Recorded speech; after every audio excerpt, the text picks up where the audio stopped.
하나님 아버지, 저희가 눈에 보여지는 상황과 환경을 바라볼 때 많은 생각, 많은 감정, 많은 의지들이 사라지고 생겨나는 것을 고백합니다. 이 세상을 살아가면서 이 환경 속에서 이 환경 때문에 내 마음이 바뀌고 생각이 바뀌고 정서가 바뀌는 것을 봅니다. 아버지, 그럴 때마다 그렇게 세상이 만들어가는 대로 나를 내어버려 두지 않고 제가 다시 한번 저를 하나님 앞에 가져다 놓습니다. 하나님께 주시는 마음과 하나님께 주시는 생각과 하나님께 주시는 그 의지를 다시 한번 내 안에 채우기를 소원하며 저희가 하나님 앞에 저희를 가져다 놓습니다. 이 시간 이렇게 하나님 앞에 찾아오는 자들 가운데 함께 하셔서 세상이 주는 생각을 넘어선 하나님의 생각을 깨닫게 하시고, 세상이 주는 마음을 넘어선 하나님의 마음을 깨닫게 하시고, 세상이 주는 의지를 넘어선 하나님의 의지를 깨달을 수 있도록, 그래서 하나님을 닮아가는 간걸음을 내디도 오늘도 세상에서 빠져나와 주님 앞에 서서 하나님의 사람으로 세상에 설 수 있는 저희가 될 수 있도록 한 사람 한 사람 가운데 필요한 은혜를 허락하여 주옵소서. 주 안에 있는 나에게 딴 근심이 있으려 저희가 하나님 안에 있는 것이 가장 소중하오니 지금 하나님의 안에 있음을, 우리가 하나님 안에 있음을 다시 한번 보고 느끼고 회복하는 시간 될 수 있도록 축복하여 주옵소서. 제가 말씀으로 교제하려고 합니다. 저 언제 입술 같은 자의 심령 가운데 함께 하셔서 하나님께 원하시는 그 말씀만 우리 가운데 나오기를 소원하며 살아계신 예수님의 이름으로 기도합니다. 아멘. 함께 나눌 말씀은 사사기입니다.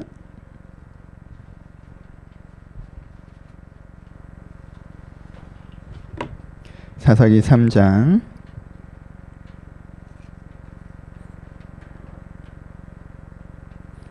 사사기 3장 12절에서부터 30절 말씀입니다.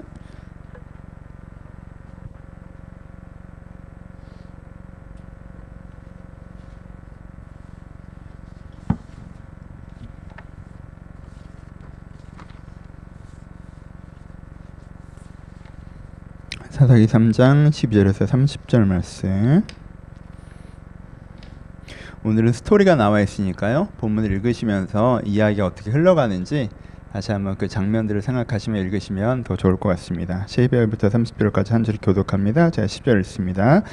이스라엘 자손이 또 여호와의 목전에 악을 행하니라. 이스라엘 자손이 여호와의 목전에 악을 행함으로 여호와께서 모압 왕 에글론을 강성하게 하사 그들을 대적하게 하시매, 에글론이 암몬과 아말렉 자손들을 모아 가지고 와서 이스라엘을 쳐서 종려 남은 성읍을 정념한지라. 이에 이스라엘 자손이 모압 왕 에글론을 18일 동안 섬기니라. 이스라엘 자손이 여호와께 부르짖음에 여호와께서 그들을 위하여 한 권자를 세우셨으니 그는 곧 베냐민 사람 게라의 아들 왼손잡이 에웃이라. 이스라엘 자손이 그를 통하여 모압 왕 에글론에게 공물을 바칠 때 에웃이 길이가 한 규빗 되는 좌우에 날선 칼을 만들어 그의 오른쪽 허벅지 옷 속에 차고 공물을 모압 왕 에글론에게 바쳤는데 에글론 매우 비둔한 자였더라.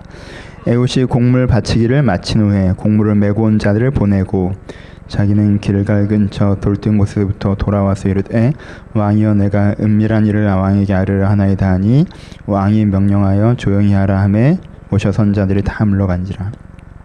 에웃이 그에게 들어가니 왕이 서늘한 다락방에 홀로 앉아있는 중이라.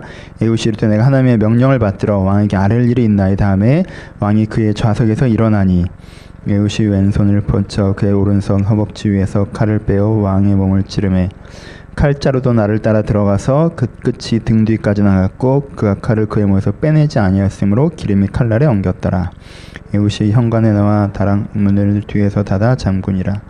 에웃이 나간 후에 왕의 신하들이 들어와서 다락 문들이 잠겨있음을 보고 이르되, 왕이 분명히 서늘한 방에서 그의 발을 가리우신다 하고, 그들이 오래 기다려도 왕이 다락 문을 열지 않은지라 열쇠를 가지고 열어본즉 그들의 군주가 이미 땅에 엎드려져 죽었더라.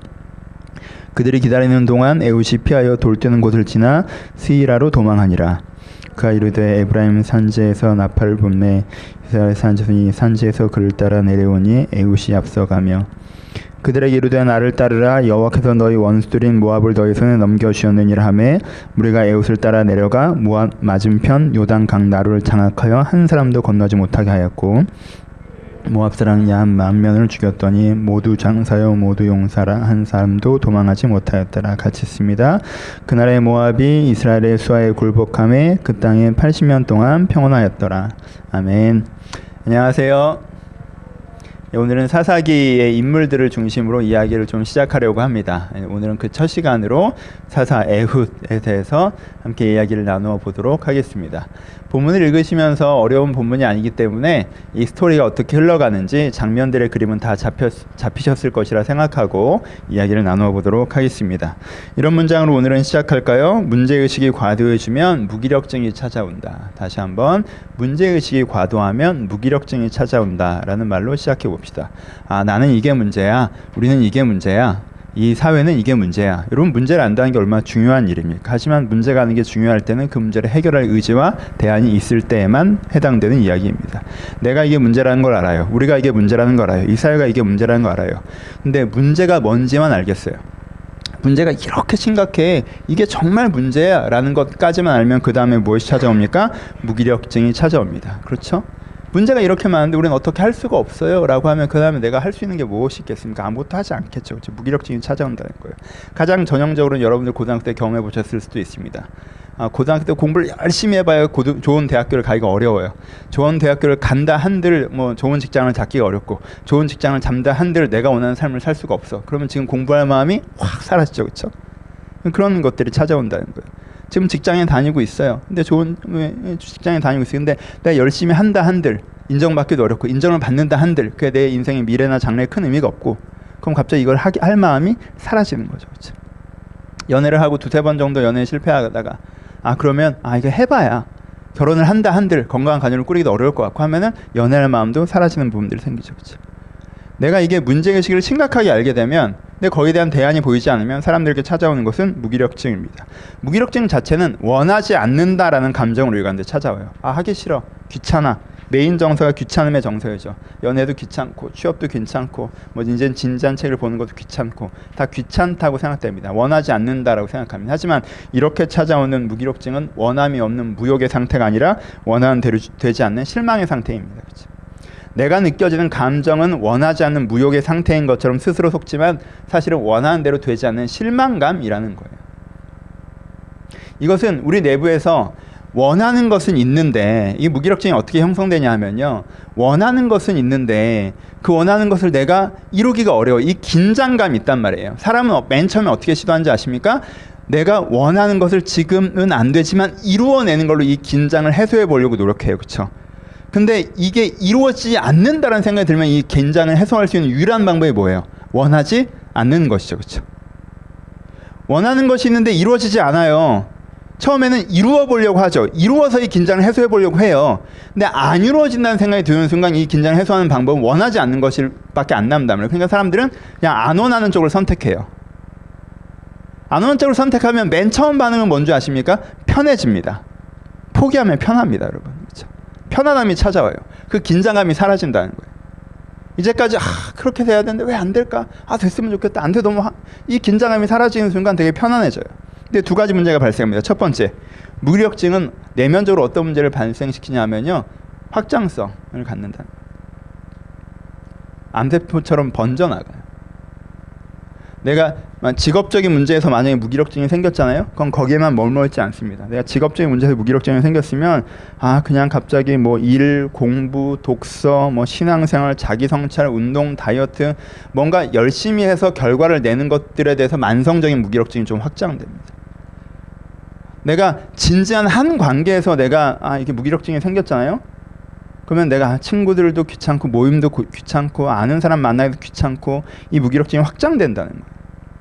그래서 이 무기력증이 확장을 거듭하면 나중에 그냥 뭐 TV 보는 거, 돈 벌어야 되니까 꼭 일해야 되는 거, 뭐 핸드폰 보는 거, 이거 외에는 좀 열성을 내야 되는 취미생활조차 귀찮아지는 지점에 도달합니다.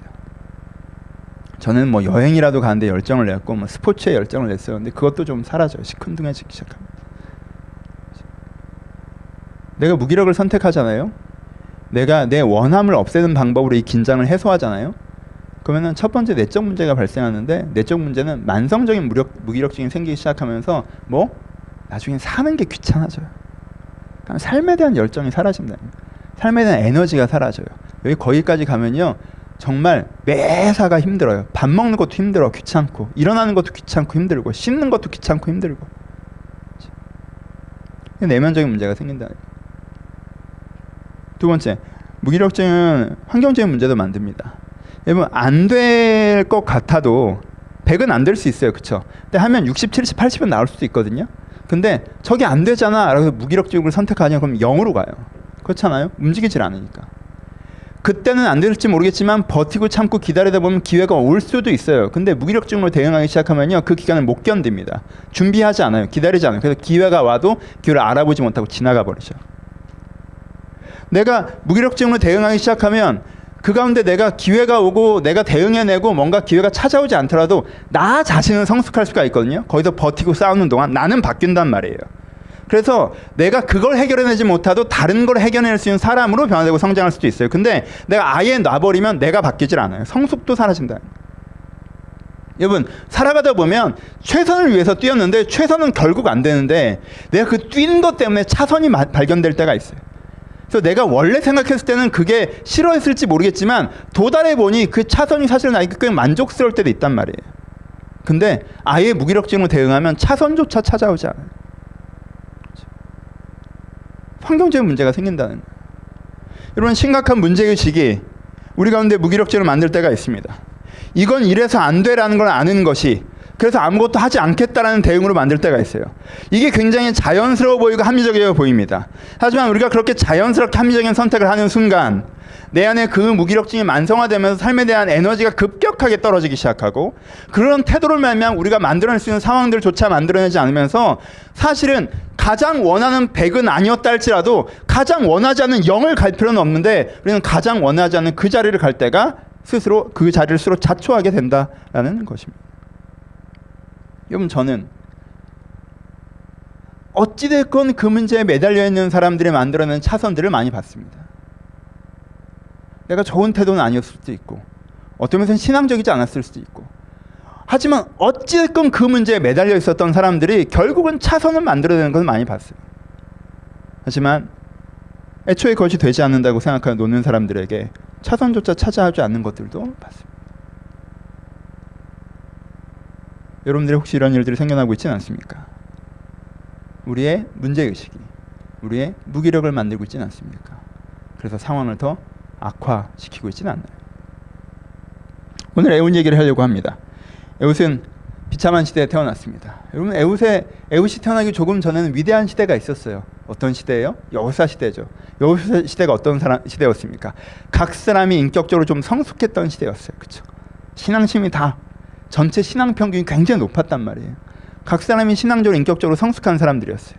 그들은 서로 돕고 격려하던 사람들이었어요. 가난한 자가 있으면 돕고 어려운 지파가 있으면 목숨 걸고 가서 같이 싸웠단 말이에요. 서로 돕는 사람들이었어요. 그들은 의미 있는 일에 자기 삶을 바쳐서 헌신하던 사람들이었어요. 하나님의 세상을 만들어 보겠다고 목숨을 걸고 생명을 걸고 살았던 시대였단 말이에요. 그리고 이런 사람들이 이끄는 위대한 지도자가 있었던 시대였어요. 그렇죠? 얼마나 위대한 시대입니까? 태어나 봤더니 사람들이 다 성숙해. 존경스러운 사람들이 주변에 많아요. 엄청난 자극이 되겠죠. 그렇죠?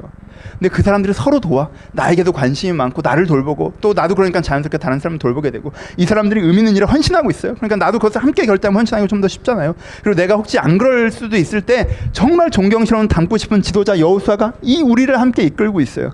얼마나 운이 좋은 사람들의 위대한 시대에 태어났어요. 그렇죠? 근데 에웃은 운이 없었어요. 어떤 시대에 태어났습니까? 사람들이 수준이 낮아요. 깊이 있는 사람들이 없습니다. 신앙 있는 사람들이 많지 않아요. 그냥 가벼운 사람들밖에 없는 시대에 에웃은 태어났어요. 사람들이 서로 돕지 않습니다. 무관심해요. 관심을 가진 다음에 착취하고 약탈하고 서로 피해를 주는 사람들이 많아요. 그래서 긴장하고 조심스럽고 오히려 안 만나는 게 더 좋을 수도 있는 사람들이 가득하단 말이에요. 그리고 이 사람들이 의미 있는 일을 헌신합니까? 아니요. 자기 먹고 사는 거는 관심 없는 사람들이에요. 그래서 위대한 지도자는커녕 우리를 억압하는 약탈자 인 지금 모압 왕 에글론이 우리를 착취해가고 있는 구조 속에서 태어났어요.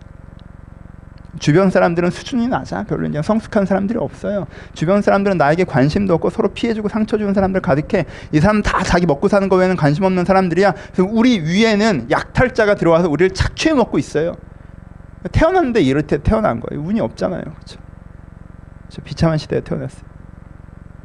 여러분 사람 비참한 시대에 태어나면 유능하기라도 해야 됩니다. 그래야지 살아남아요. 내가 무능하면 시대라도 잘 타고나든가 내가 시대를 잘못 타고나려면 유능해야 돼. 둘 중에 하나 있어야 돼. 근데 에웃은 무능했어요. 왼손잡이 에웃이라고 표현합니다. 여러분 왼손잡이라는 단어는 굉장히 중도적인 표현이에요. 오른손잡이, 오른손을 쓰는 사람, 왼손잡이, 왼손을 쓰는 사람이에요.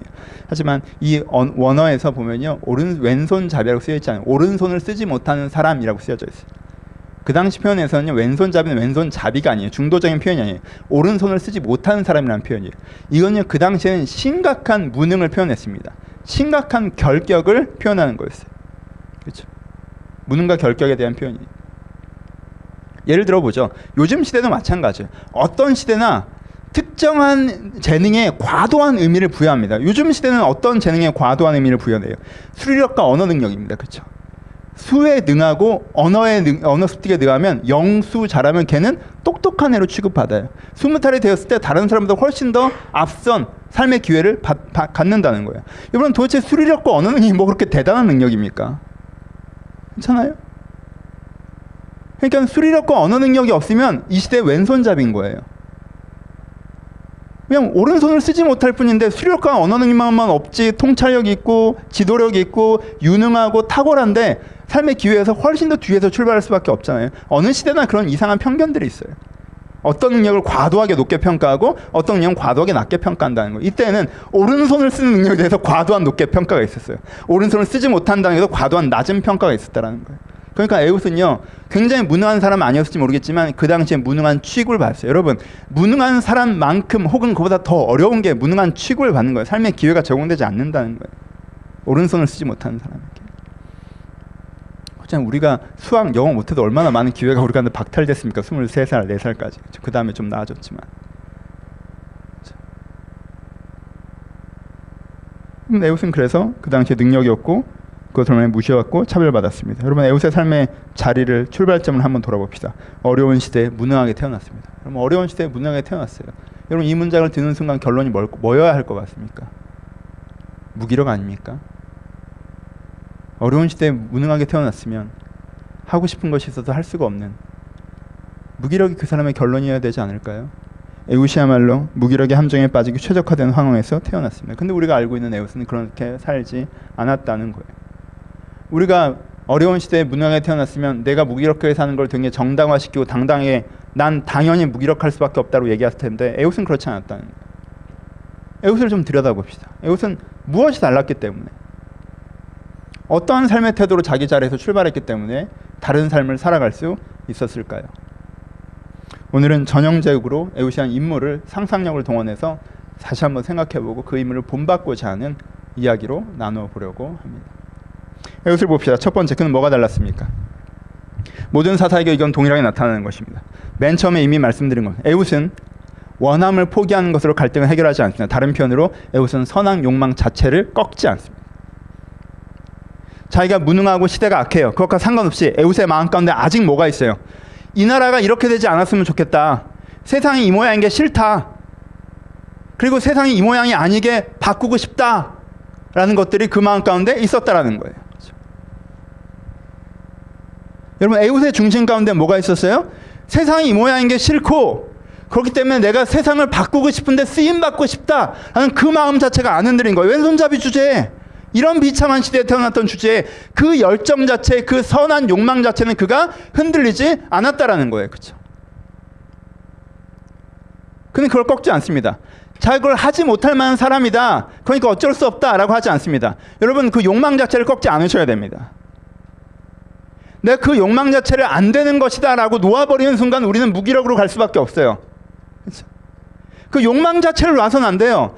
나는 정말 이 세상에 이런 게 싫고 나는 이 세상에 바뀌어지는 어떤 역할을 하고 싶어 라는 그 욕망 자체를 놓아서는 안 된다는 거예요. 내가 갖고 있는 내 삶에 대한, 내가 하나님 앞에서 받은 내 삶과 나라는 사람과 나의 삶이 어떠했으면 좋겠다, 내가 만나는 사람들과 내가 사는 세상이 어떠했으면 좋겠다 라는 그 욕망 자체를 내려놓아서는 안 됩니다. 에웃은 그것을 내려놓지 않습니다. 자기가 탁월하지 않았음에도 불구하고, 자기가 평범 이하였음에도 불구하고. 두 번째, 에웃에게 본받는 두 번째는 무엇입니까? 에웃은 자기가 할 수 없는 것을 받아들입니다.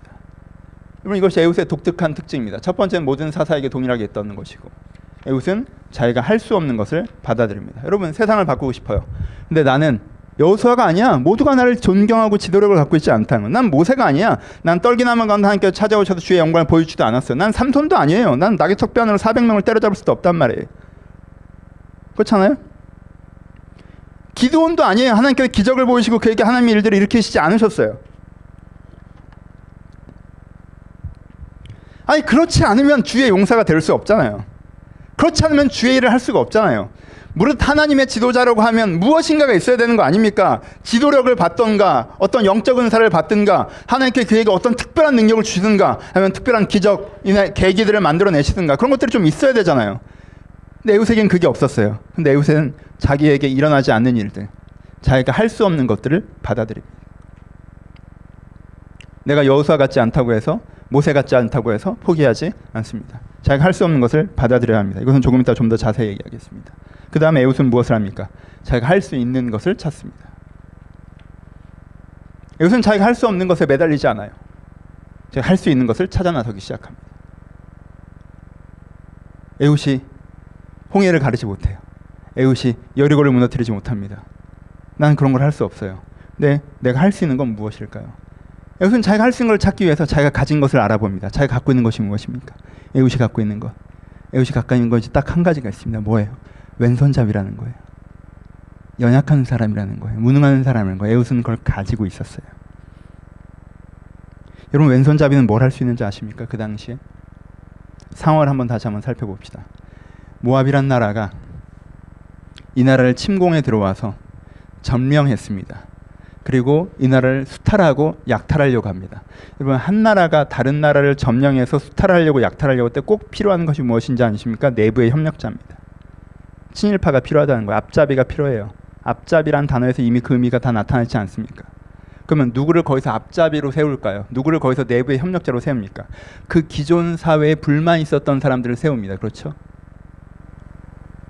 기존 사회에 불만 있었던 사람들, 우리나라가 독특한 게 그거예요. 기존 사회에서 잘 먹었던 애들이 자꾸 앞잡이로 해서 우리나라는 그게 좀 독특하다고 하는 거고, 그래서 그게 이해가 안 되는 거지. 보통은 그래서 여러분들 역사적으로 이해가 안 되지만 보통은 이 나라에서 잘 먹고 잘 살았던 사람들은 끝까지 이 나라를 지키려고 목숨을 걸고, 이 나라에서 피해받고 억압받았던 사람들이 적의 적은 친구가 되는 것처럼 이 사람들에게 원한이 있는 사람들이 외적의 친구가 돼버린다는 거예요. 그래서 그 사람들이 어떻게 돼요? 억압받았던 세력들이 앞잡이로 등극하는 거예요. 원래는 그렇게 돌아가요. 왼손잡이라 이 사회에서 무시당했던 사람들이에요. 그게 뭘 할 수 있는지 아십니까? 모압 사람의 신뢰를 얻을 수가 있어요. 아, 쟤는 이 사회에서 멸시받았으니까, 이 사회에서 무시받았으니까 쟤는 저 나라를 싫어할 거야. 쟤는 우리를 도울 거야. 지금 여러분 이 에웃이 뭐 하고 있어요? 공물을 갖다 바치는 역할을 하고 있죠. 그렇죠? 그들에게 신뢰를 얻었다라는 거예요. 왕이랑 독대하고 있죠. 그들에게 신뢰를 얻었다는 거예요. 에웃이 자기가 뭘 하고 할 수 뭘 가지고 있는지를 봐요. 자기가 왼손잡이라는 걸 가지고 있어요. 그렇다면 뭘 할 수 있습니까? 신뢰 얻을 수 있어요. 신뢰 얻으면 뭘 할 수 있습니까? 암살을 할 수 있죠. 그게 자기가 할 수 있는 거예요. 자기는 홍해도 못 갈라요. 요단강도 가를 수가 없어요. 여리고를 무너뜨릴 수 없어요. 하지만 나는 그 왕과 독대할 수 있고 그를 죽일 수 있어요. 그게 자기가 할 수 있는 거예요. 초라하죠. 어때요? 초라하죠. 하지만 무슨 상관이에요? 그걸로 나라를 구할 수 있는데. 아니 목적은 홍해를 가르는 게 아니잖아요. 목적은 여리고를 무너뜨리는 게 아니에요. 목적은 이 나라를 구하는 거잖아요. 목적은 잘못된 걸 고치는 거잖아요. 에웃은 상관하지 않아요. 자기가 할 수 있는 걸 찾습니다.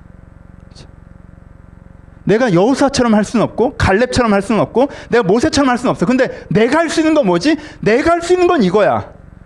그리고 에웃은 그것을 합니다. 그리고 무슨 일이 벌어진지 아십니까? 80년 동안 태평세대가 열립니다. 에웃을 통해서. 그럼 된 거죠. 세 번째, 에웃의 다른 점이 무엇입니까? 네 번째, 에웃은 행동하는 사람이었습니다. 에웃은 행동했어요. 여러분 이미 말한 것처럼 아 그래 그들에게 신뢰를 얻을 수 있다. 무조건 믿나요? 아니요. 얼마나 많은 비굴함의 성실이 있었을까요? 얼마나 그가 비굴할 정도로 성실했길래, 얼마나 그가 가슴 상하는 자기 진심과 다른 말과 행동들을 반복해냈길래 이 왕은 이 애국과 독대하는 것을 두려워하지 않았을까요? 여러분 침략한 나라의 왕이 피지배국의 한 명 개인과 방 안에서 단둘이만 있는다? 여러분 이게 가능합니까?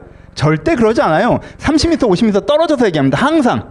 그 사이는 지키는 군병들이 있고. 그런데요, 에훗이 왕에게 왕이시여 제가 드릴 말씀이 있습니다 그랬더니 다 물러가라라고 얘기했어요. 그만큼 완벽한 신뢰를 얻어냈어요. 그러니까 이 왕이 생각하기에 에훗은 첩자예요. 자기의 첩자, 반역자예요. 이스라엘을 싫어해요. 그렇게 확신을 줬어요, 그 왕에게. 여러분 그렇게 확신을 줄 때까지 얼마나 많은 자기가 원하지 않는 말들을 했을까요? 얼마나 많은 자기가 원하지 않는 행동을 했을까요? 얼마나 그가 한심하게 굴었길래 그 왕이 그렇도록 이 사람을 믿었을까요? 에훗은 성실했어요. 자기가 가장 하기 싫은 일들에 그 행동하는 사람이었어요. 에훗은 용감했습니다. 여러분 여리고성을 무너뜨린 거 얼마나 어떤 면에서는 쉬운 일인가요? 여기서 우리 편끼리 쫙 서서 여리고야 무너지라고 하는 거 얼마나 쉽습니까? 근데 적국의 왕궁에 그 수비대와 경호원들이 가득한 그 궁성에 삼손 같은 힘을 얻은 것도 아닌 쌈도 잘 못하는 애가 칼 한 자루 차고 거기까지 걸어 들어가는 거예요. 주미애를 하겠다고. 그렇죠? 이거요 검문 하나 하면 끝나는 일이에요. 그렇죠? 누군가 잠깐만 하고 다리 한번 두드리면 이 사람 그냥 사형이에요. 그렇죠? 눈빛 하나 흔들리면 끝나는 거예요. 에훗이 왕 죽여놓고 나와서 문 닫고 집에 가죠. 그가 그때 눈빛만 한번 흔들렸어도 끝나는 일이에요. 왕에게 왕이시여 제가 드릴 말씀이 있습니다라고 할 때 식은땀 한번 흘려도 끝나는 일이에요. 그가 냉철한 용기를 유지했기 때문에 그 마음의 행동을 유지했기 때문에 그가 그 일을 할 수가 있었어요. 대단한 사람이에요. 세 번째, 에훗 머리에서는요 시뮬레이션이 완벽하게 이루어집니다. 하나님이 응답하셔서 그런 게 아니에요. 에훗은 어떻게 합니까? 내가 이렇게 말하면 왕이 이렇게 행동할 것이다. 왕이 이렇게 행동한 다음에 내가 이렇게 행동하면 사람들이 모를 것이다. 그 다음에 나는 피해갈 수 있다. 그 다음에 나루터를 점령해야 된다. 왜냐하면 이들은 왕이 죽으면 이쪽으로 이동할 것이기 때문에 그때 그 나루터에서 이렇게 치면 다 죽일 수 있다. 여기 하나님에서 불이 떨어집니까? 벼락이 떨어집니까? 아무것도 나타나지 않아요. 근데 에훗 머릿속에 예언처럼 모든 게 돌아갑니다. 왜요? 이 사람은 완벽한 시뮬레이션이 있으니까. 이 사람은 행동합니다. 머리로 행동하는 사람이에요. 에훗은 머리로, 가슴으로, 그리고 실제 몸으로 행동하는 사람이었어요. 자기가 하고자 하는, 자기가 할 수 있는 그것을 향해서. 그때 그의 원하던 그것이 이루어지는 것입니다. 여러분 에훗에게 배우십시오. 여러분 에훗에게 배우셔야 합니다. 네 가지. 그러면 에훗에게 배우셔야 돼요. 첫 번째, 이런 마음껏는 원함을 꺾지 마십시오. 원함을 꺾지 마세요. 내가 원하는 대로의 풀 패키지가 아니라 나는 여호수아처럼 모세처럼 이런 식으로 이렇게 이건 안 되지. 그건 안 되고 하지만 나는 이 나라가 변화됐으면 좋겠고 거기에 쓰임받는 삶을 살고 싶어라고 하는 진짜 그 핵심 메시지 자체는 꺾으면 안 돼요. 내가 원하는 그것 자체는 안 꺾는 거예요. 여러분 원함이 꺾이면요 내가 선한 욕망이 꺾이면요 내가 그건 안 되는 거라고 내려놓으면요 그 다음부터는 생의 의지도 사라져요. 그건 아침 먹는 것도 귀찮고요 깨어나는 것도 귀찮고요 씻는 것도 귀찮아. 그건 꺾는 게 아니에요. 여러분 내가 진짜 원하는 그것은 항상 거기 남겨둬야 돼요. 원함을 꺾으시면 안 됩니다. 하나님께서 여러분의 마음에 주신 중심의 그 한 문장의 소망은 꺾으시면 안 돼요.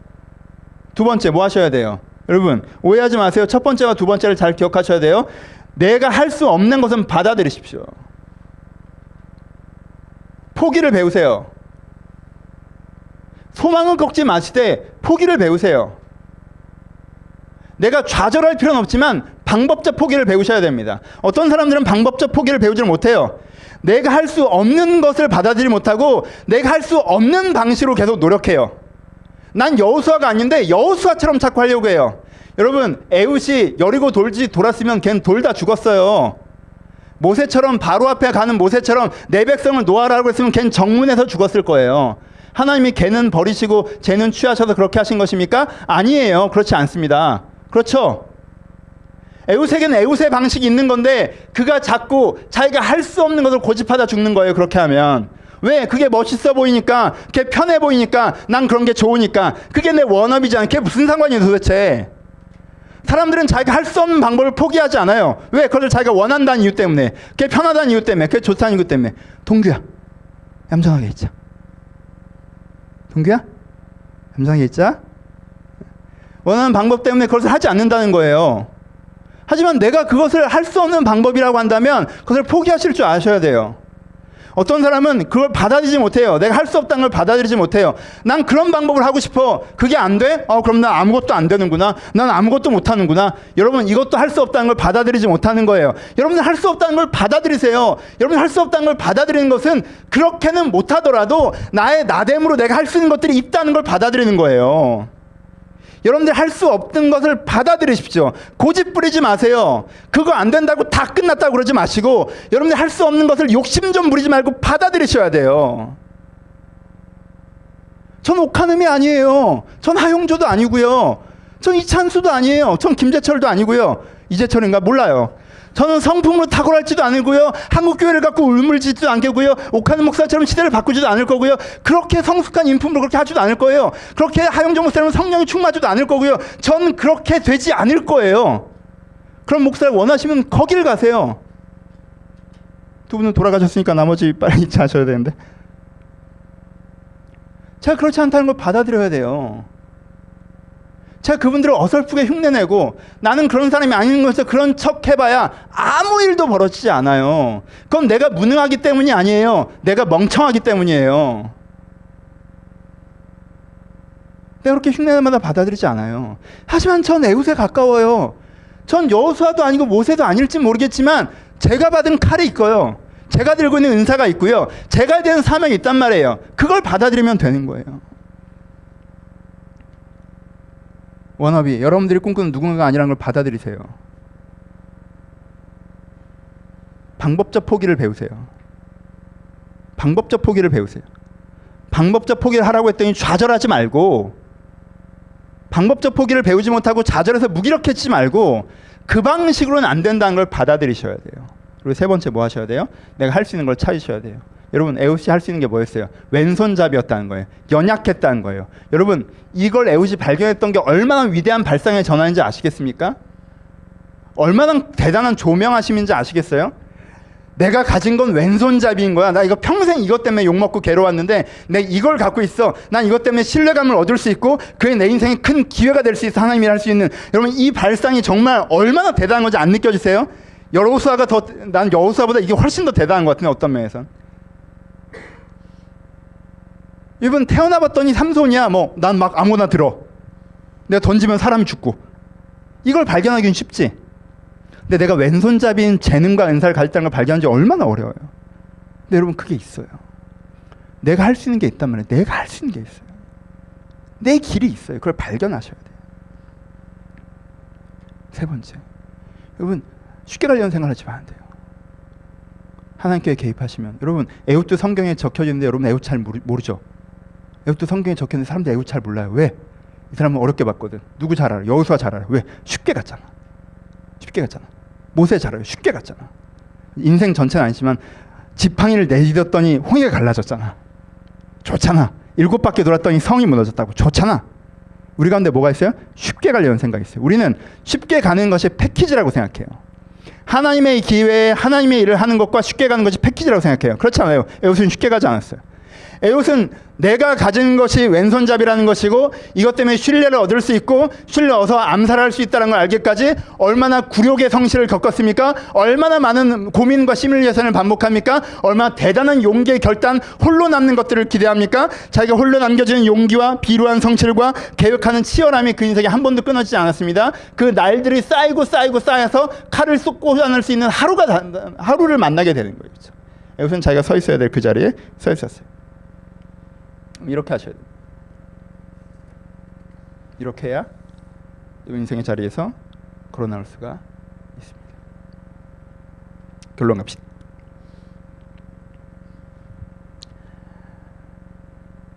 내가 설교를 나 혼자 이렇게 해보잖아요. 그쵸? 여기서 해본다는 게 아니라 이 설교를 이렇게 쭉 해보잖아요. 본문이 끝났어. 아, 그래, 오늘은 에웃의 말씀이 이 말씀이구나. 이 말씀을 전하자.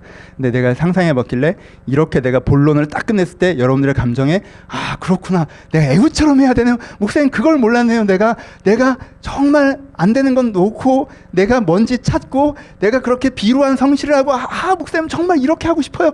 아, 목사님 감사해요. 그걸 가르쳐주셔서. 이런 반일 것 같지가 않은 거야. 안 그럴 것 같아. 분위기가 이럴 것 같았어. 아, 그렇구나. 맞는 말인 것 같은데 쓸쓸하다, 슬프다, 답답하다. 저렇게 해야 되는 거구나. 근데 왜 목사님은 길이라고 얘기하는데 나는 왜 막다른 골목에 서 있는 기분이 드는 걸까? 저도 그래요. 이유는 두 가지예요. 하나, 뭐 여러분들이 다 그렇다는 거 아니고 이유는 두 가지인 것 같아요. 하나, 내가 이 본론을 딱 마무리하고 너무 감동적이다라고 안 끝나는 첫 번째 이유가 내 안에 여전히 원망이 있는 걸 봤어요. 왜 난 좋은 세대에 태어나지 못했을까? 왜 좋은 그룹 속에 있지 않을까? 시대를 잘 만나서 태어나 봤더니 존경할 수 있는 사람들, 아껴주는 사람들, 좋은 삶의 기회, 나를 지도해주는 지도자, 그 사람들은 그랬잖아. 왜 난 안 그런데? 비교가 저에게 있는 것을 봤습니다. 참 여전히 내 마음 가운데 나쁜 시대에 태어나게 해주실 거면 탁월하게라도 만들어줬어야 되는 거 아닐까? 나쁜 시대에 태어나게 해주시면 탁월하게 만들어줘야 되는 거 아닌가? 떨기나무 속에서 하나님이 좀 찾아오시던가, 뭐 불기둥과 구름기둥이 좀 있던가. 참. 어려운 시대에 무능하게 태어나게 하면 어쩌란 얘기야. 그리고는 네가 바득바득 하라고 그러면 얼마나 그게 비참한가. 이 본문을 듣고 나서도 우리 안에 뭐가 있을 수 있어요? 원망이 있을 수 있어요. 피로감이 있을 수 있어요. 저는 그런 것 같아요. 정답은 그것입니다. 정답은 하나님의 신실하심과 선하심을 신뢰하면서 내가 그 마음에 있는 원망과 그것을 극복해내는 거. 그 얘기는 조금 이따 합시다. 근데 여러분, 저는 여러분들이랑 똑같이 이 본문의 결론에서 그렇게 막 하나님의 선하심과 신뢰하심을 신뢰하면서 내가 이렇게 하겠습니다라고 느끼는 거 아니에요. 제 수준에서. 제 큐티를 나누면 저는 이 본문을 듣고도 그렇게 기쁘진 않아요. 하지만 이 본문을 듣고 전 움직입니다. 왜요? 제가 아는 건 단 한 가지예요. 무기력한 삶이 훨씬 더 비참하다는 걸 알아요. 내가 이 본문을 듣고도 움직이지 않았을 때 내가 맞이하게 되는 무기력한 삶이 훨씬 더 고통스럽다는 걸 잘 알아요. 무기력하게 살아보셨습니까? 전 살아봤습니다. 무기력하게 한 달만 살아보십시오. 뭐부터 무너집니까? 자존감부터 무너집니다. 내 마음속에 나를 한심하게 생각하는 감정들이 나와요. 내 마음속에 내가 부끄러운 감정들이 나와요. 내 스스로가 마음에 안 드는 감정들이 나와요. 무기력함은요, 내 자신에게 스스로에 대한 자부심과 자존감을 무너뜨려요. 무기력함은요, 두 번째, 생의 의지를 메마르게 합니다. 내가 살아보니까 삶에 대한 의지가 없어지더라고요. 나중엔 별게 다 힘들더라고요. 아무것도 아닌 게 옛날엔 쉽게 했던 게 안 되더라고요. 귀찮고요. 계속 미루고요. 하지도 않고요. 해도 제대로 되지도 않고요. 삶에 대한 의지가 사라지면서 왜 사나 하는 생각이 들더라고요. 언제까지 이걸 버티고 있어야 되는 생각이 들더라고요. 솔직히 좀 빨리 죽는 것도 괜찮겠다는 생각이 들더라고요. 무기력하게 살면 후회가 몰려오더라고요. 그러지 않을걸. 무기력하게 살면요, 내가 내 자신을 부정하게 되고요, 내 삶을 부정하게 되고요, 내가 살아갈 에너지가 사라지더라고요. 여러분, 그게 훨씬 더 고통스럽더라고요. 저는 훨씬 더 그게 힘들던데. 제가 아는 건 그거 한 가지예요. 내가 거기로 떨어지면 훨씬 더 힘들더라고요. 난 내가 애우처럼 살아도 결국에는 그 왕의 배에 그 왕을 죽일 수 있다는 것까지 확신이 없다 할지라도 저렇게는 안 살아야겠다는 생각이 저한테는 있어요. 내가 다시 거기는 안 가겠다는 생각이 있어요. 왜? 거기보단 여기가 훨씬 나으니까. 내가 그 마지막에 잡혀서 그냥 죽어도 내가 이렇게 하고 있는 동안에 내 자존감은 유지가 되고, 이렇게 하고 있는 동안에 내 인생에 후회가 없고, 이렇게 하고 있는 동안에 내 생의 열정은 유지가 되니까. 전 이것이 최선인지는 모르겠지만 제 정서에선 그것보다 훨씬 더 나은 차선이라는 확신은 있습니다. 그럼 여러분 움직이세요. 움직이셔야 합니다. 내가 그것에 대해서 그러면 너무 좋겠다까지 아니셔도 돼요. 하지만 그렇게 하지 않았을 때 어떻게 가는지를 이미 경험하셨잖아요. 아시잖아요. 이 무기력함의 폐해를 저만 알고 있습니까? 여러분들 안 경험해 보셨나요? 아니요. 전 여러분들이 다 경험해 봤으리라 확신합니다. 그것이 사실 얼마나 고통스러운지 다 알고 계시나 확신해요. 무기력함이 어떤지 얼마나 고통스러운지 모르는 기간은 무기력함에 빠져있는 기간만이에요. 그때 고통스럽지 않다고 얘기하죠. 하지만 그가 고통스럽다는 건 본인 스스로가 가장 잘 알고 있어요. 그러니 걸어 나오십시오. 거기보다 나으니까. 이 비루한 성실이, 이 끊임없는 고뇌가, 이 홀로 남겨지는 용기가 거기보다 나으니, 그 살아있으나 죽은 것 같은 거기보다 나으니 걸어 나오셔야 한다는 것입니다. 우리는 실망의 시대를 살고 있어요. 실망의 시대를 살고 있어요. 여러분들이 실망의 파도를 다 경험해 보셨을 거예요. 여러분 실망의 파도를 경험한 사람에게 괜찮았냐, 괜찮니? 라고 물어보면 다 괜찮다고 얘기해요. 왜냐하면 실망은 고통의 감정이 아니기 때문에 그래요. 여러분 실망해서 괜찮냐로 물어보면요, 괜찮대요 다. 왜요? 고통스럽지 않으니까. 근데 여러분 그 실망의 파도가 지나간 다음에 여러분의 마음을 보십시오. 거기에 소망도 떠내려가고 열정도 떠내려가고 긍정도 떠내려가고 가치관도 떠내려가고 오롯이 거기에 무기력만 남아있지 않습니까? 다 떠내려간 다음에 남은 것이라고는 무기력만 덩그러니 남아있잖아요. 그럼 괜찮은 게 아니죠. 그 실망이 나를 잡아먹은 거잖아요. 다 떠내려갔는데 왜 괜찮습니까? 그 파도가 지난 다음에 남은 게 없는데, 그 실망 이전에 내가 그래도 소망이 있었고 열정이 있었고 삶에 대한 성실이 있었고 자부심이 있었고 다 있었는데 그것이 다 떠내려가 봤는데 뭐가 괜찮다는 겁니까? 이건 괜찮지 않아요. 큰 문제가 생긴 거예요. 여러분 거기서부터 걸어 나오시려고 결정하셔야 돼요. 결정하셔야 돼요. 실망하는 장면이 있어요.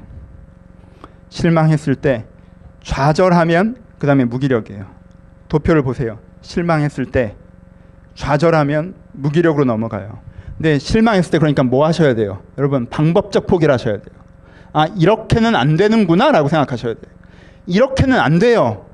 내가 궁극적으로 원하는 것이 있어서 이렇게 될 줄 알았는데 이렇게는 안 된다. 방법적 포기를 하세요. 포기를 메우세요. 거기 욕심 부리면서 붙잡고 있지 말고, 그거 안 떨어지니까 하늘에서 그렇게는 안 되는 거예요. 포기하세요. 여러분들은 모세가 아니에요. 여호사도 아니고 그렇게는 안 돼요. 놓으세요. 그리고 찾으세요. 내가 뭘 할 수 있는지 찾으세요. 그리고 그것에 버티십시오. 움직이세요. 행동하세요. 그러면 여러분한테 기회가 찾아올 거예요. 기회가 안 찾아오면 성숙이 찾아올 거예요. 성숙과 함께 차선이 찾아올 것입니다. 그 차선이 여러분들 최선인 걸 깨닫게 될 거예요. 전 원래 이렇게 아무것도 없이 개척하고 싶었는 줄 알아요? 내가 그게 소망이었는 줄 알아? 아니에요. 저한테 개척은 차선 중에 차선이었어요. 전 이거보다 훨씬 더 안정적인 환경에서 출발하고 싶었습니다. 왜 제가 이게 최선일 거라고 생각해요? 내가 나는 목회를 시작했으니까 난 3천만만 들고 10명이랑 시작해야지 9평짜리 오피스텔에서 내가 이게 소망이었을 것 같아요? 그거는요 차선이었어요. 지금 저에게 최선일 뿐. 지금 저에게 최선이에요. 전 방법적 포기를 한 거죠. 그렇게는 안 되는구나. 그런 식으로는 안 되는구나. 현 상황에서 내가 그럴 만한 능력도 없고 그럴 만한 상황도 아니구나. 방법적 포기를 하세요. 할 수 있는 걸 찾으세요. 거기에 서 있으세요. 그럼 여러분들이 기회를 만납니다. 저는 얼마나 많은 기회를 만났습니까? 성숙을 만납니다. 거기에 차선을 만납니다. 그 차선이 최선으로 이어집니다. 그 자리에 서셔야 합니다. 말씀 마칩시다. 원고는 여기까지.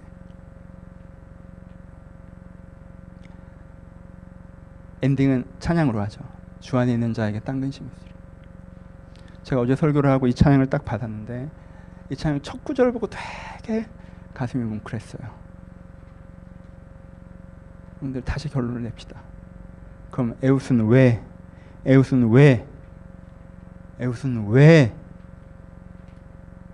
그 욕망을, 선한 욕망을 유지할 수 있었을까요?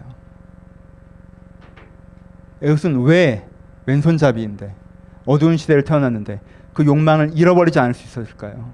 본문에 이렇게 합니다. 하나님께서 에웃을 세우사. 그 하나님 안에 있었기 때문에 그래요.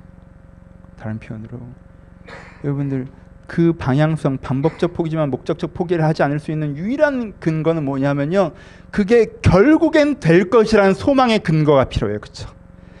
어떻게 되는지는 정말 답이 안 보이는데 결국엔 그렇게 될 것이라는 소망이 필요해요. 근데 그 소망은 은혜로 오는 거예요. 하나님께서 나를 변화시키시고, 하나님께서 나에게 삶을 주시고, 내 삶을 통해서 세상을 아름답게 하실 것이다. 어떻게는 진짜 모르겠지만 내가 그렇게 될 수 있다라는 하나님의 소망 아래 내가 붙잡혀 있을 때 내가 그 욕망을 유지할 수 있고, 그 소망 안에 있는 욕망을 가지고 있을 때 내가 되지 않는 것은 과감히 놓아버릴 수 있고 되는 것을 찾아나갈 수 있는 힘을 가질 수가 있는 거예요. 여러분, 이 찬양으로 여러분들이 엔딩하셨으면 좋겠어요. 우리 찬양할 텐데 주 안에 있는 자에게 땅 근심이 있으랴. 십자가 밑에 나아가 내 짐을 풀었네. 여러분, 근데 이 찬양이 어떻게 끝납니까? 내 앞길 멀고 험해도 나 주님만 따라가리로 끝납니다. 주 안에 있는 자에게 땅 근심이 있으랴. 내가 하나님의 소망 아래서 사로잡힌 바 되면 내 앞길 멀고 험해도 나 주님만 따라가리의 결론이 생기는 거예요. 그렇게 따라갈 때 근심이 사라진 지점까지 가겠죠. 그냥 먼저 주 안에 있는 나에게 땅 근심이 없다는 고백을 하시고, 그때 십자가 밑에 나가 내 짐을 푸시고, 그리고 내 앞길 멀고 험해도 내가 주를 따라가겠다는 그 지점에 설 때, 그때 여러분들 무기력의 바다에서부터 건져짐을 받아 그 물 위를 걸으며 하나님의 땅에 도달할 수 있을 것입니다. 내가 이 은혜를 기대하시고 여기 이 은혜를 결단하시면서 함께 찬양했으면 좋겠습니다. 찬양하시겠습니다.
주는 자비하셔서 내 주는 자비하셔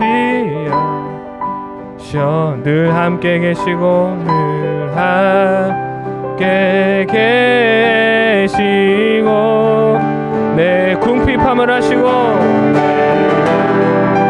궁핍함을 늘 채워주시네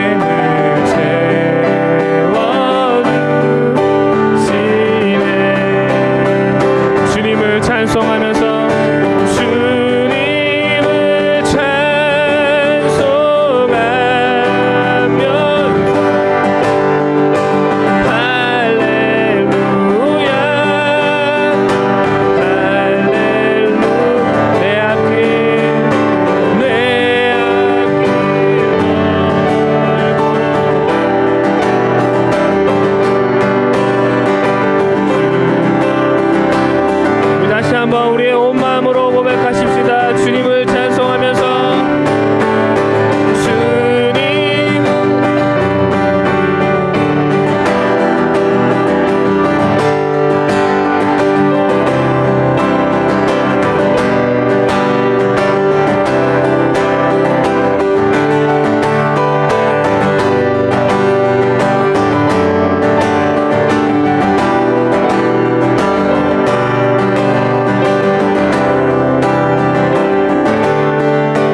전날의 한숨 변하여 내 노래 되었네.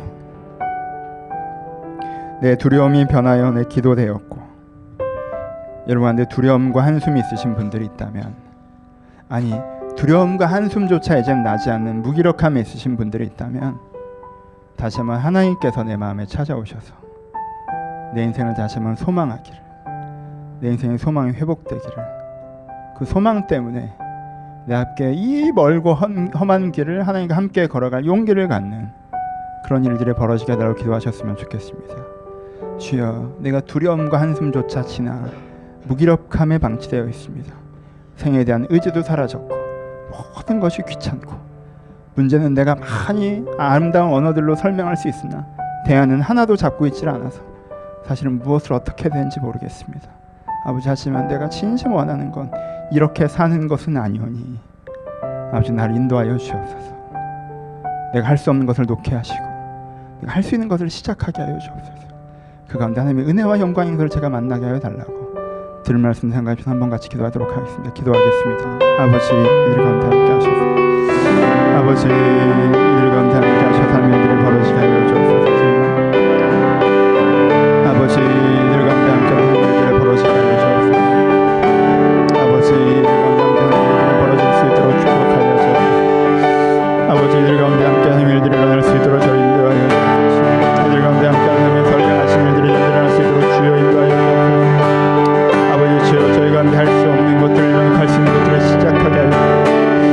우리 안에 아버지 두려움과 아버지 한숨마저 지나가 내 안에 무기력한 삶 가운데 생의 의지를 잃어버리고 쓰러져 있는 자들이 있다면, 다시 한번 앞에 다시 한번 내 의지를 불태울 수 있도록 함께 하여 주옵소서. 아버지, 내가 다시 한번 소망을 가질 수 있도록 함께 하여 주옵소서. 하나님의 일들이 좀 이루어지길 소원합니다. 아버지, 하나님의 일들이 좀 이루어지길 기대합니다. 주여, 우리 가운데 함께 하셔서 하나님의 선량하신 일을 일어날 쓰러져를 축복하여 주옵소서. 아버지, 하나님의 자비하신 일을 일어날 쓰러져를 축복하여 주옵소서. 하나님의 이름하신 일을 일어날 쓰러져를 축복하여 주옵소서.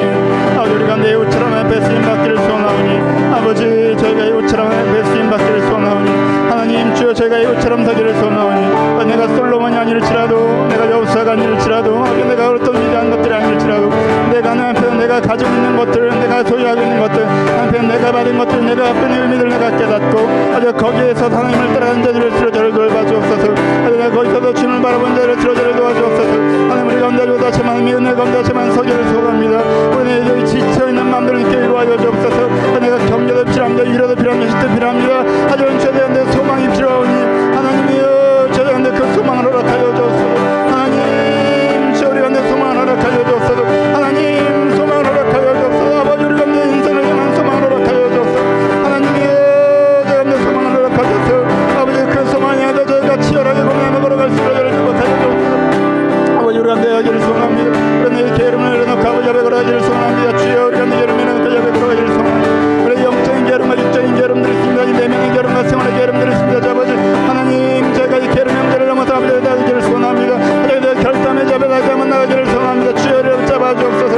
우리 연예인의 게으름과 배당을 겸니 함께 하셔서 다시 한번 저희가 소망을 보러 아버지 앞에 걸어갈 수 있도록 돌보시는 자들 함께 하여주옵소서. 주님, 우리 가운데 그들이 벌어지기를 소원합니다. 그들이 벌어지기를 소원합니다. 이 무기력에도 저희가 걸어나오게 하여 주옵소서. 주여, 저희가 무기력에도 걸어나오게 하여 주옵소서. 아버지, 저희가 일어나게 하여 주옵소서. 일어나게 하여 주옵소서. 일어나게 하여 주옵소서. 하나님, 주여, 저를 돌봐주옵소서. 주여, 저를 돌봐주옵소서. 주여, 저희가 다시 한번 일어날 수 있도록 아버지여, 저를 붙잡아주옵소서. 주여, 저를 붙잡아주옵소서. 주여, 저를 붙잡아주옵소서. 아버지, 이들을 붙잡아주옵소서. 이들을 붙잡아주옵소서. 이들을 붙잡아주옵소서.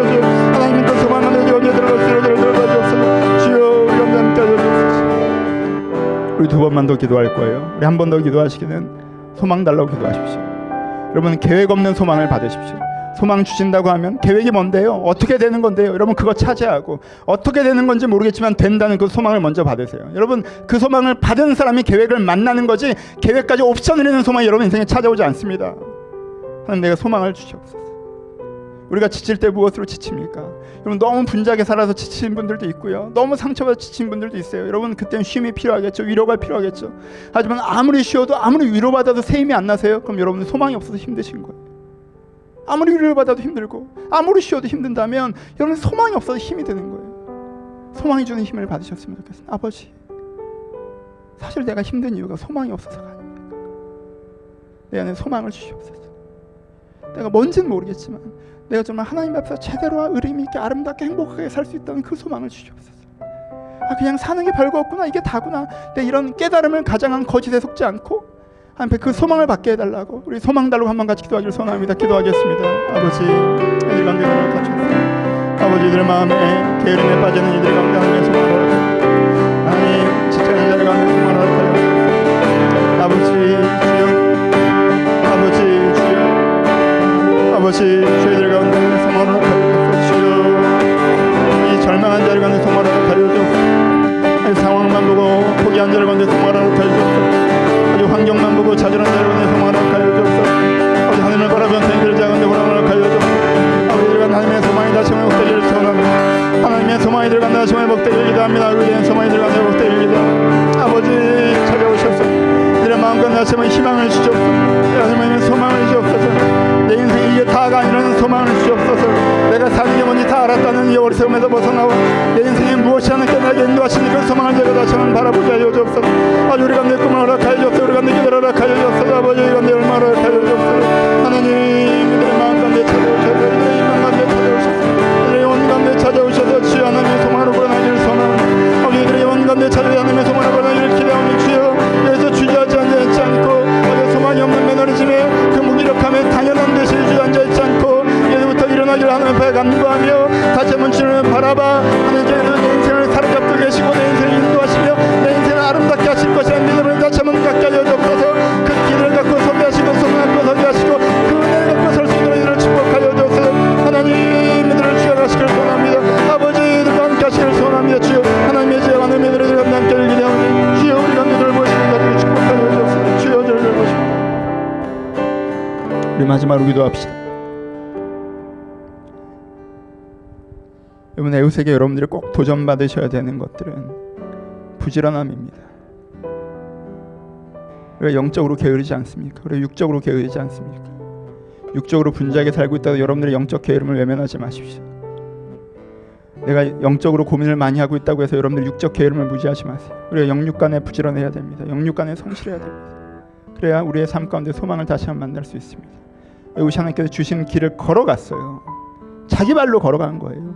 하나님께서 주신 길을 자기 발로 걸어갔습니다. 여러분, 육적 게으름에 빠져있는 분들은 회개하십시오. 하나님께서 어떻게 해주겠지 막연한 낙관을 갖지 마세요. 여러분, 영적 게으름에 빠지는 분들은 회개하십시오. 기도할 시간이 없고 말씀 볼 시간이 없고 고민할 시간이 없고 하나님을 찾을 시간이 없고, 여러분 핑계 기도할 수 있어요. 간구할 수 있어요. 영적 게으름에 회개하십시오. 아버지, 저희가 영육간에 다시 한번 주 앞에 내가 감당해야 될 삶을 걸어가겠사오니 나에게 은혜와 성령으로 만나게 하셔서 이 걸음마다 주님의 소망이 이루어져 가게 하여 주옵소서. 우리 마지막으로 한 번 더 영적 게으름과 육적 게으름을 회개하시고 아버지 앞에 부지런하게 이 소망 길 걸어가겠다고 결단하시면서 기도하셨으면 좋겠습니다. 기도하시겠습니다. 아버지, 이들이 그 자리에 주저앉아 있지 않기를 소원합니다. 이들이 그 자리에 주저앉아 있지 않기를 소원합니다. 이들이 영적으로 게으르고 육적으로 게으르고 저희가 그 자리에 주저앉지 않기를 소원합니다. 저희가 일어나기를 소원합니다. 저희가 걸어가기를 소원합니다. 아버지, 저희가 영육간에 다시 한번 강건하여져서 저희가 영육간에 다시 한번 강건하여져서 내가 걸어야 될 걸음들을 걸어갈 수 있도록 축복하여 주옵소서. 아버지, 제가 영적으로 게으르지 않게 하여 주옵소서. 내가 내 삶이 분주하다요, 내가 기도에 게을렀고 말씀에 게으르며 힘을 찾게 게으르고 내 내면을 방치했던 것을 용서하시고, 아버지, 내가 내면적으로 고민과 고뇌를 많이 하고 있다고 해서 내가 해야 될 것들을 하지 않고 움직였던 문제가 있다는 것을 용서하시고, 이 영육간의 게으름에서 벗어나와 오늘 내가 걸어야 될 소망의 발걸음을 걸어갈 수 있도록, 내가 거기서 걸어나와 오늘 내가 희망의 발걸음을 걸어갈 수 있도록 저희를 찾아오시고 함께 해줘 주옵소서. 하나님께 우리 가운데 말씀하셔서 하나님께 우리 가운데 도전하셔서 하나님의 선량하신 내가 연대 맺혀질 수 있도록, 하나님의 선량하신 내가 연대 이루어질 수 있도록 축복하여 주옵소서. 하나님, 이들을 만나시길 소원합니다. 아버지, 이들을 만나시길 소원합니다. 아버지, 이들을 만나시길 기대합니다. 주여, 저희와 함께 하셔서 하나님의 설명하신 기쁨을 저희가 들으면서 다른 순으로 저희를 자유하여 주옵소서. 아버지, 아버지, 영원히 하나님, 저희를 보시기 하여 주옵소서. 하나님, 저희가 아버지의 남도를 양도를 이스라엘을 복하여 주옵소서. 아버지, 주의 만나신 것들을 소원합니다. 아버지, 주여, 우리가 하나님의 대적들 만날 수 있도록 인도해 주옵소서. 아버지, 저희가 억울할 때가 많이 있습니다. 저희가 피곤할 때가 많이 있습니다. 실망의 파도가 나에게 몰려와 많은 것들이 떠내려가고 내 안에 무기력만 남아있을 때가 주 앞에 있음을 주 앞에 고백합니다. 아버지, 내가 그 무기력에 주저앉지 않게 하시고, 그것이 나에게 주는 유일한 것은 살아있으나 죽은 것 같은 삶밖에 없다는 것을 깨달아 알게 하시고, 내가 거기서부터 일어나게 하여 주옵소서. 우리가 일어나려면 소망이 필요하오니 하나님께서 이들의 인생에 분명히 인도하시고, 우리가 뭔가 지금 삶에 대해서 인생에서 다 알고 있는 것이 아니라 하나님께서 우리가 모르는 그 삶을 예비하고 인도하시는 걸 신뢰하게 하시고, 지금까지 느껴지고 깨달았던 것이 뭐나 되는 것처럼 붙잡지 않게 하시고 하나님께 가르쳐 줄 것을 기대하게 하시고, 그렇게 하나님을 향해서 겸손히 소망의 걸음을 걸어나갈 때 애우처럼 우리가 쓰임받아 내가 변화되고 세상이 바뀌는 그 약속의 삶이 우리 가운데 구현될 수 있도록 축복하여 주옵소서. 아버지, 우리가 포기할 것이 있으나 좌절하지 않겠습니다. 내가 포기할 것은 있지만 좌절하지 않겠습니다. 그리고 하나님 앞에서 내가 할 수 있는 것들을 찾고, 그리고 내가 그것들을 성실하게 싸우니 우리 가운데 찾아오셔서 내 그 성실 가운데 주의 은혜를 만나갈 수 있도록 축복하여 주옵소서. 이제는 우리 주 예수 그리스도의 은혜와 하나님 아버지의 사랑하심과 성령님의 교통하심이 주의 은혜 가운데 성실의 주의 길을 걸어가고자 하는 모든 심령 가운데 이제부터 영원토록 함께 있을지어다. 아멘.